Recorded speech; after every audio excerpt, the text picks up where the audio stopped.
在人類眼裡，這是一場完美的極限團戰，但在 AI 眼裡，這是一場災難級的浪費。你的控制技能重疊了 0.25 秒，你的傷害溢出了500點。想象一下，你的對手沒有恐懼、微疲勞、反應時間近乎零，他的 Dojo 超級電腦已經在腦海裡把你單殺了10萬次，但在襲擊生物的龐大資料庫裡，永遠算不出一個致命的 bug， 一個會在 0.1 秒內做出送死判斷，卻打破所有數學模型的最強異常值。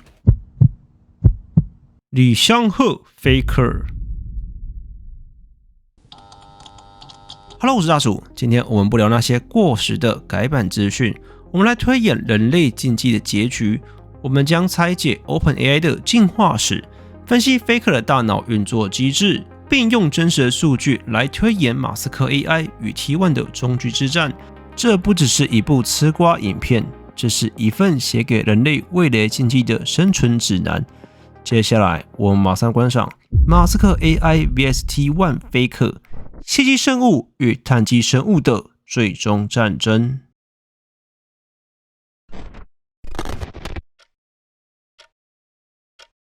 故事要從人類的第一次破防說起。IBM 這個被稱為藍色巨人的科技帝國，在1992年委託譚崇仁開發只有一個目標的怪物，專門用來下西洋棋的超級電腦。1996年，他首次挑戰世界冠軍卡斯帕羅夫，以2比4落敗，人類當時還笑得出來。但 IBM 把這個失敗品抓回去改造，並把它稱作更深的藍 Deeper Blue。1997年，噩夢降臨 ，Deeper Blue 在標準比賽時限內擊敗了卡斯帕羅夫。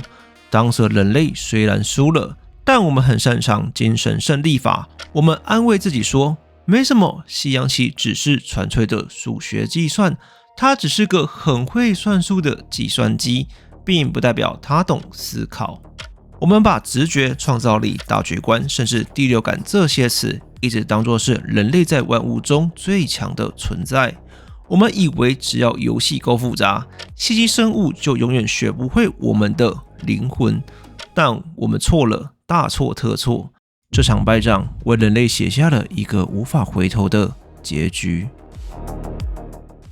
時間快轉到2010年，傑米斯·哈薩比斯創立了 DeepMind， 而那個男人伊隆·馬斯克也是早期的投資人之一。2014年 ，Google 收購 DeepMind， 接過了 IBM 的火種，開發出圍棋 AI AlphaGo。AlphaGo 當時化名為英國棋友，在網上扮豬吃老虎，長達1年半的時間學習了300多盤棋，直到2016年，他終於露出了真面目，挑戰韓國世界冠軍李世石。第二局 AlphaGo 下出了那著名的第37手，這一步棋不在任何人類定時的記錄裡，所有職業棋手第一個反應都是電腦宕機了嗎？雖然李世石在第4局第78手回敬了 AlphaGo， 根據 AlphaGo 的計算，這兩步棋被人類選中的幾率都只有1/1000，差別在於 AlphaGo 的那一步只是常態，而李世石的那一步卻是人類的奇蹟。最終 AlphaGo 以4比1碾壓了李世石。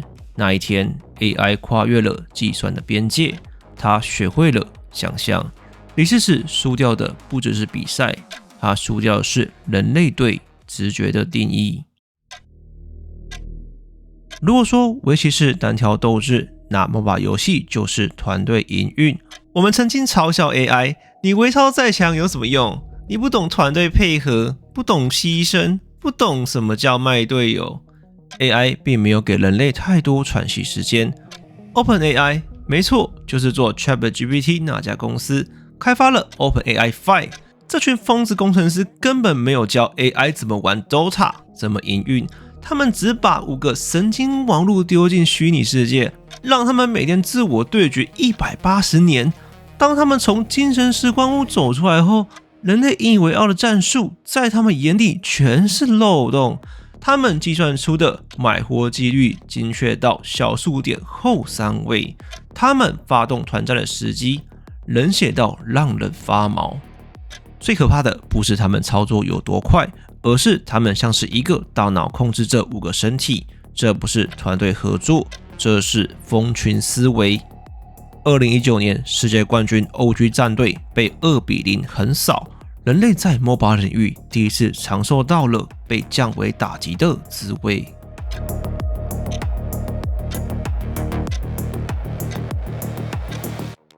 同一年 ，Google 的 AlphaStar 殺進了《星海爭霸2》。AlphaStar 並不像人類一樣看螢幕用滑鼠，它是透過 API 直接讀取遊戲數據，也就是說，它不需要看，它是直接用意念在玩遊戲。雖然戰爭迷霧限制，但它擁有全圖的感知能力。在 AlphaStar 與職業選手 Mana 對戰時，這場屠殺展現了什麼叫物理學上的完美。在他的微操下，受傷的單位會自動後退 0.1 毫米，完美躲開射程，然後再回去輸出，這根本沒法打。另一個恐怖的點，它不存在注意力切換。人類的大腦是單線程的，我們看主戰場就看不到家裡，但 AlphaStar 可以同時進行主力交戰、空投騷擾、偵查、運營。RTS 的本質是注意力資源管理，而 AI 的注意力是無限的。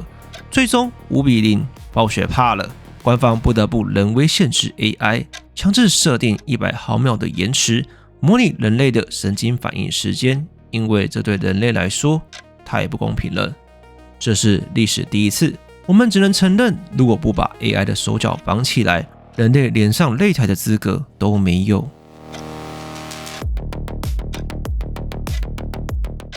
看到這裡，你可能會問：這群矽谷的頂級天才為什麼要花幾億美元的算力去教 AI 打電動？因為真正的問題從來不是 AI 能不能在遊戲裡打贏人類，真正的問題是為什麼是遊戲？如果直接把初代 AI 丟進金融市場或者軍事系統，那會牽扯到極高的監管與道德風險，甚至引發第3次世界大戰。但在遊戲裡，沒有法律，沒有道德，沒有政治正確，這對 AI 來說是一個完美的文明沙盒，一個可以無限死亡、無限重置、無限試錯的虛擬實驗場。AI 在星海爭霸和 Dota 裡學會的根本不是怎麼放技能，他學會的是如何在極端的不確定性中統治混亂。當他在遊戲裡把人類的戰術全盤瓦解時，他其實是在為接管真實世界做最後的軍事推演。那麼這場席捲遊戲界的沙盒實驗，為什麼在英雄聯盟面前停下了腳步？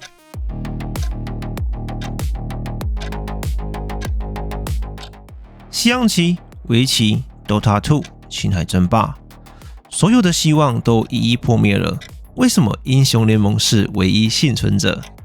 難道是因為 LoL 比較難嗎？並沒有。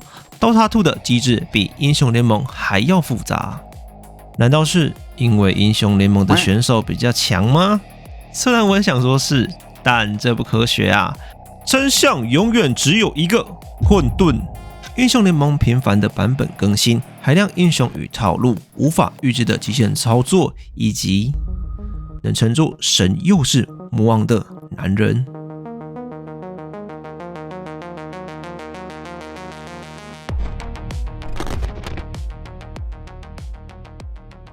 在矽谷的數據庫裡，職業選手被定義是一種消耗品。根據大數據，職業選手的壽命反應速度在18歲達到巔峰，22歲開始衰退，到了25歲，你的大腦還想拼，但身體很誠實，那是生理機能的懸崖，也就是所謂的退休年齡。這是生物學的鐵律，沒有人能逃過時間的侵蝕，除了一個人，李相赫貝克，他不是選手。他是這個系統裡的異常。他打了13年，當他的同梯都在做教練、做實況，甚至已經轉行賣保險或外送的時候，他依然不斷證明自己，舉起無數個世界冠軍的獎杯。AI 無法理解這種長壽，在冷血機器眼裡，舊形態就該被淘汰。但 Faker 證明了一件事：經驗和知覺可以逆轉生物學的衰退，甚至進一步創造不可能的戰局。讓我們回到 S3 半決賽 T1 對戰 JDG， 當時 T1 處於劣勢，國芒的閃現被艾希給逼出來了 ，Honor 在中路被磨到剩下半血。Zeus 正在自家狼區當誘餌，拼命勾引 JDG 的注意，而對面站着當時世界最強的射手 Ruler， 他有閃現、有進化，還有隊友貼身保護，狀態全滿。如果在這一刻暫停，把局面交給 AI 運算 ，AI 會告訴你：警告，Faker 阿奇爾鬼進場的死亡率高達90%，這是一波手頭的自殺操作。根據數學的計算，正確的打法是防守、清兵。等下一條龍湊滿5龍，甚至遠古巨龍，這是邏輯的判斷，是絕對理性的最優解。但 Faker 沒有計算期望值，在混亂的戰場中，他只看見了那唯一稍縱即逝的破綻。他衝了，他預判了 Ruler 會以為他不敢開，他利用人類的安全感盲點。JDG 賭 T1 不敢亂開 ，Faker 賭 Ruler 來不及反應，這就是 AI 的死穴。AI 只能計算過往的幾率，但 Faker 計算的是人心。跑掉了，也當面續上了，這樣帶到的玩位也沒有閃現，不好走。這邊團長卡德維能換一個波，好像換不了。哇 ，Faker 的這波閃現會還有。還記得前面提到的 OpenAI Five 嗎？他們靠的是蜂群思維，5個身體共用一個大腦，沒有雜念。而 T1 的這5個人是人類協作的另一種極致。這是一個以大魔王為核心的有機體。當 Faker 衝進去開團的那一刻 ，Honor 沒有猶豫 ，Zeus 沒有遲疑 ，Gumayusi 沒有退縮。他們不需要計算勝率，他們只需要相信那個男人。這種基於人類信仰的爆發力，甚至說是種信仰，是程式碼無法輕易模擬的。AI 永遠不會配合一個送死的決策，它只看勝率最高的可能性，但人類會。而奇蹟往往就發生在這種不合理的開團裡，就像《頭文字 D》裡說的，神以前也是人，不過他做到了人做不到的事，所以他成了神。但神也是會流血的，受傷、低谷、被網爆，還有那痛失冠軍、落寞痛苦的背影。若是一個 AI 模型，在連續失敗的訓練數據下，早就應該被格式化重練了。但這正是碳基生物最強大的地方，反脆弱。就像尼采說的，那些殺不死我的，都將使我更堅強；那些殺不死李相赫的，都變成了他的數據庫。現在的 Faker 不是靠手速贏你，他是靠着10年來幾萬場的失敗經驗。他預判你的預判的預判的預判，他把痛苦轉化成了智慧。這是一個沒有感情的 AI 永遠學不會的覺醒。所以，當馬斯克帶着他的龐大算力大敵當前時，他面對的不是5個普通的電競選手，他面對的是一個其實手斷了、隊友換了、版本換了，依然屹立不倒的信仰。AI 想要統治召喚峽谷，先問問那個坐在王座上的不死大魔王答不答應？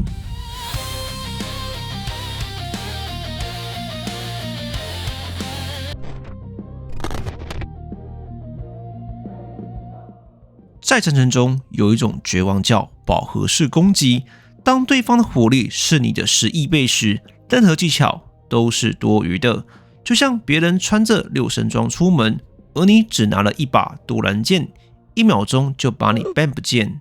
伊隆馬斯克不打公平的仗，他帶着核武器來參加拼刀比賽。看看這個怪物 Dojo 超級電腦，這是特斯拉為了訓練自動駕駛而打造的 AI 大腦。它每秒鐘可以進行數百斤次的運算，更可怕的是，它專門為神經網絡設計的架構。它不在做加減乘除，它在做模擬真實世界的行為邏輯。這是一種垂直整合的暴力，晶片、數據、軟體，全是馬斯克的。相比之下 ，T1 的訓練室裡那幾台頂級電競電腦，就像是拿小算盤在跟量子電腦對決。如果把這種級別的算力投入到了英雄聯盟的訓練中，他不需要休息，不需要睡覺，他可以在1秒鐘內自我對局10萬局。當 Faker 還在喝一口水的時候，他已經打完了 T1 建隊以來的所有比賽的總和。但算力只是展示肌肉，馬斯克最可怕的武器是眼睛。特斯拉的 FSD 全自動駕駛堅持使用純視覺演算法，意思就是他像人類一樣，只用看來理解人類的世界。想想看， FSD 能夠在時速100公里的高速公路上識別出200公尺外的一個塑膠袋，並在0.1秒內做出極限閃避。如果把這套神經網絡放到召喚峽谷，會發生什麼事呢？對他來說，伊澤瑞爾的大招艾希的大兵劍，就像電影裡的閃電俠快銀看子彈一樣，覺得速度慢得像蝸牛。他甚至不需要前面星海2說的讀取遊戲後台數據，他光是看着螢幕就能預判每一個像素的移動。這不是外掛，這是高維碾壓。他用駕駛太空船的導航系統來幫你走位。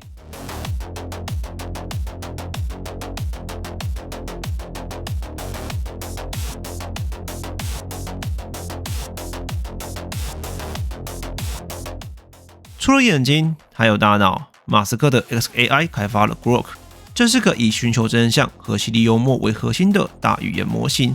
在遊戲裡，它負責的不是操作，是戰略。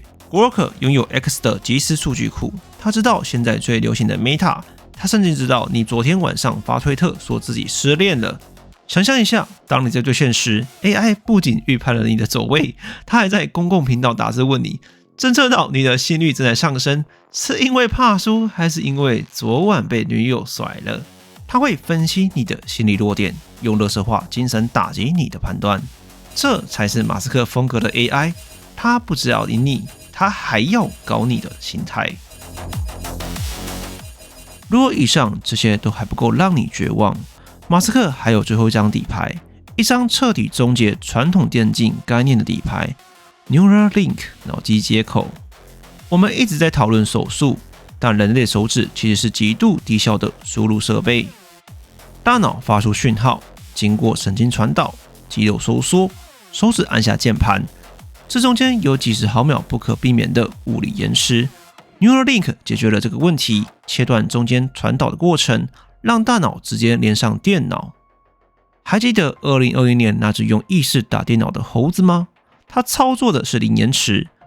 如果未來的人類戰隊裝上了 Neuralink， 這就不再是手速的比拼，這是意識的戰爭。在這個領域，即使是強如 Faker， 也受限於肉體凡胎的物理極限。如果不加入意念來操控，人類連這場入場券都拿不到。這就是馬斯克的軍火庫。左手是全球最強的超級電腦集群 Dojo， 右手是看穿一切的特斯拉之眼，大腦是實時進化的 Grok， 神經連接光速的 Neuralink。這已經不是一場公平的5v5遊戲了，這是矽基文明對上碳基文明的一次武力展示。那麼，面對這種全身高科技的怪物，人類最後的希望到底怎麼贏？甚至，我們真的能贏嗎？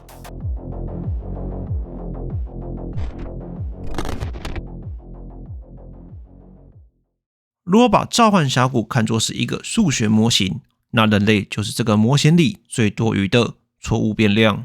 看看這個 IC， 這不是操作，這是幾何學的暴力。人類的反應神經極限大約在100多毫秒，但在這 0.1 秒內，神經網絡已經運算了數千次。它不需要預判你的預判，因為在它的眼裡，你的技能彈道比慢動作重播還要慢，你碰不到它，永遠碰不到。讓我們放慢動作，數它到底躲了多少招。雖然我們是用外掛模擬，但本質上跟 AI 是一樣的。當厄薩斯丟 W 的瞬間，方位判定的線出現了，他躲過厄薩斯的 W， 厄薩斯接續 Q1， 地板馬上出現了判定範圍。但這次 AI 選擇了用臉接招，為什麼 ？AI 不是應該完美閃避嗎？因為當在滿血狀態下，它計算的是勝率，攻擊地方是個高手段的換血。那為什麼第一次選擇躲厄薩斯 W？ 因為厄薩斯的 W 有控制位移，會打斷輸出節奏，這會降低 DPS， 所以必須躲開。看到了嗎 ？AI 只是吃了 Q1 的抓癢傷害，卻換掉了厄薩斯將近1/3的血量。這不是失誤，這是計算過的換血。接着厄薩斯 Q2 落下 ，AI 完美的躲過。凱撒 R 加入戰局，厄薩斯已經剩下半血，厄薩斯使用 Q3+1。注意這裡。AI 雖然吃到 Q3 傷害，但精準站在的 Q3 擊飛的判定之外。他判斷先處理落後2級的蒼蠅，放任凱撒持續輔攻，在 AI 眼裡就是負效率。凱撒一進場，凱撒 W 的最後的波紋也被躲掉了。順手收掉凱撒後 ，AI 判斷開影的大絕很棘手，攻擊目標瞬間轉移，開影的 W 歪了，普攻加 Q 中了，只是 AI 血線處於緊繃。24技能冷卻回好了 ，Q1 又被躲過 ，AI 決定先處理殘血的開影。開影甚至沒反應過來，阿根閃都沒交被活活射死。儘管過程驚險，最後 AI 還是拿到了3連殺。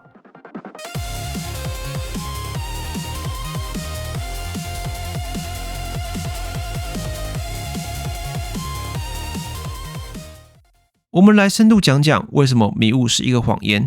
人類靠插眼來獲取資訊，但 AI 靠的是逆向工程。看這波 Oner 的 gank， 他被對方眼看到正在吃河蟹，但在 AI 眼裡 ，Oner 可能就是在迷霧裡標記着巨大的警示燈。AI 的數據庫知道一波野怪的總數剛好是23 ，AI 100%確定已經刷完野。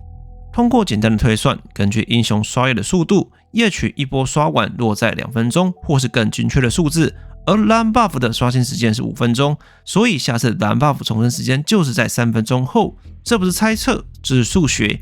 你以為你在蹲草叢？不，在 AI 的模型裡存在着那麼一個可能性，它已經計算了 Oner 佔了 3.5 秒了。這帶來的後果是什麼？線上的 AI 英雄會精確的把兵線控在塔前的200碼的位置，那是一個絕對安全的領域。Oner 只能浪費時間空蹲，而在這浪費的幾秒裡，BDD 的蛇女可以打得更兇，把 Faker 壓在塔下，這就是窒息。你甚至沒想到對手，但在 AI 的算力面前，你的位置、你的意圖，甚至你的無奈，都只是透明的數據。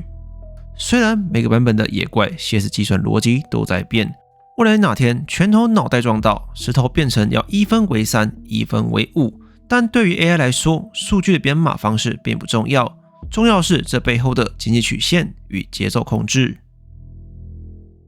接下來是團戰，人類最引以為傲的默契。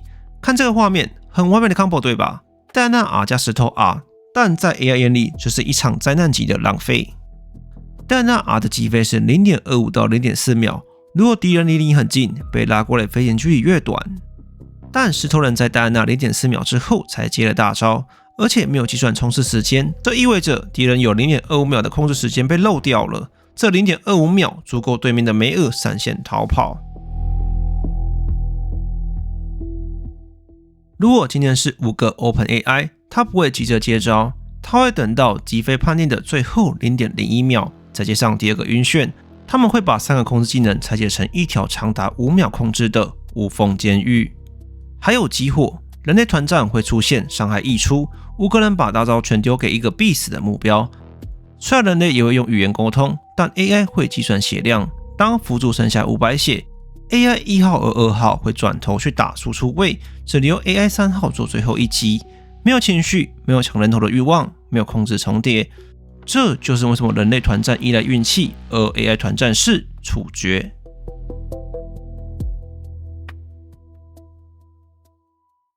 Faker 傳說中的巔峰時刻，為什麼這個操作能殺死蛇女？我們用 AI 的邏輯來思考，蛇女的 R 加閃都還在，雷文不敢輕舉妄動。AI 判定最優解是，一旦雷文進攻，蛇女只要閃現加 R 就能控制住雷文，聽起來很完美是吧？ AI 的預判演算法是基於對手想贏這個邏輯基礎，而不是機器人操作。Faker 知道蛇女大招有前搖是有延遲的 ，Faker 欺騙了算法，他在那一瞬間做了一個危險的動作。閃現擺頭，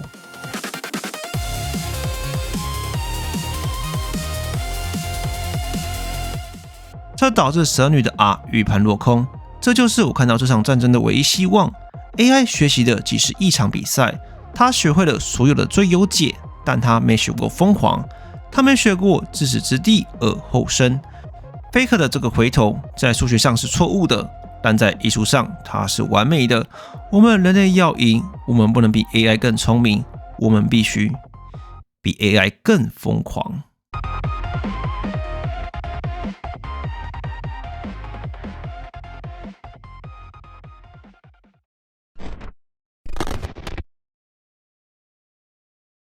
這是一個極其諷刺的時代。當你開個小掛躲掉齊勒斯的 Q，Vanguard 會在3秒內精準定位你的硬體 ID。便讓你滾蛋。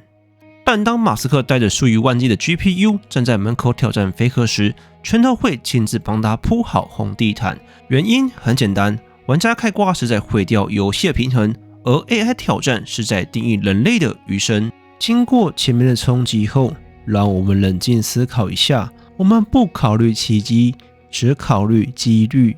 這場戰爭的結局其實早就寫好了。AlphaGo 在2016年之後就沒有再輸過人類。OpenAI 5在2019年之後勝率是 99.4%。七級生物的進化是指數級的，而碳基生物的進化是線性的。人類生命是有限的 ，AI 生命是無限的。時間站在馬斯克這一邊，也許是2026年，也許是2030年，總有一天 AI 會攻破這最後的堡壘，總有一天 Faker 的反應速度會慢下來，而 AI 是不需要休息，不需要娛樂，它在人類放鬆依然持續練習，演算法只會越來越快。從理性的角度來看，人類必敗。那不論如何 ，AI 都注定是最強的。我們為什麼還要看比賽？我們為什麼不直接看兩隊 AI 互打？操作絕對完美，沒有失誤，沒有冷場，那將是物理學上最精彩的比賽。但你會想看嗎？你不會，因為對你來說，它只是一串程式碼。我們看100公尺賽跑，不是為了看誰跑得比法拉利還快，我們知道車子比較快。我們看全場，不是為了看誰最不會受傷，而是看誰願意再站起來。我們看極限運動，不是因為人類能戰勝自然，而是因為人類敢挑戰它。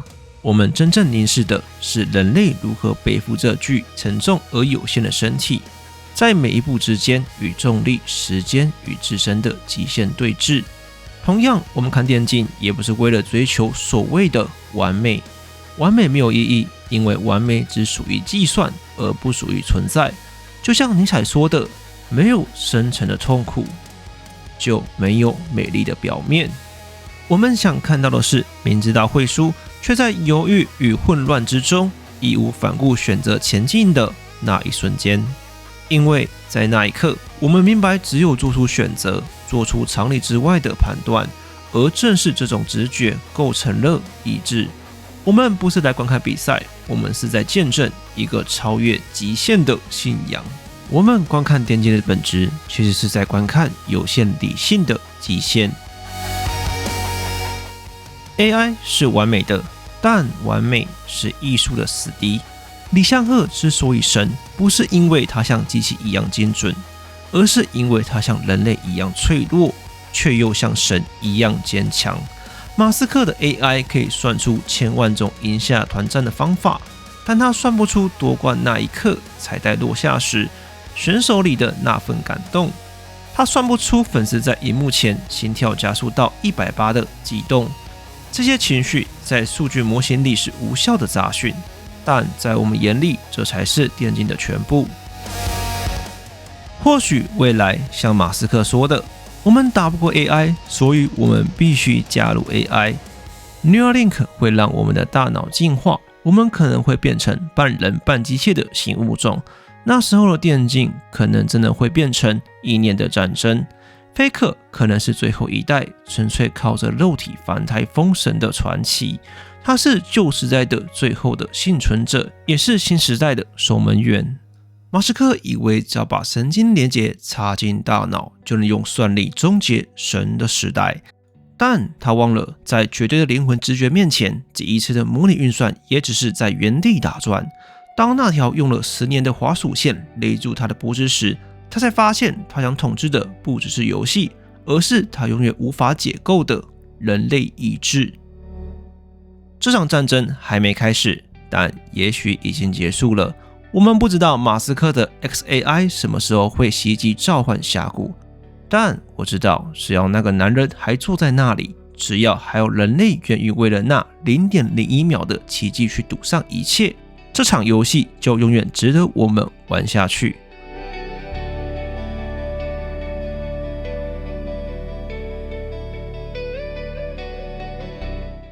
如果這部片破1000讚，下一部影片就是之前預告的更底層的技術黑洞。我是大鼠，下個宇宙見，拜拜。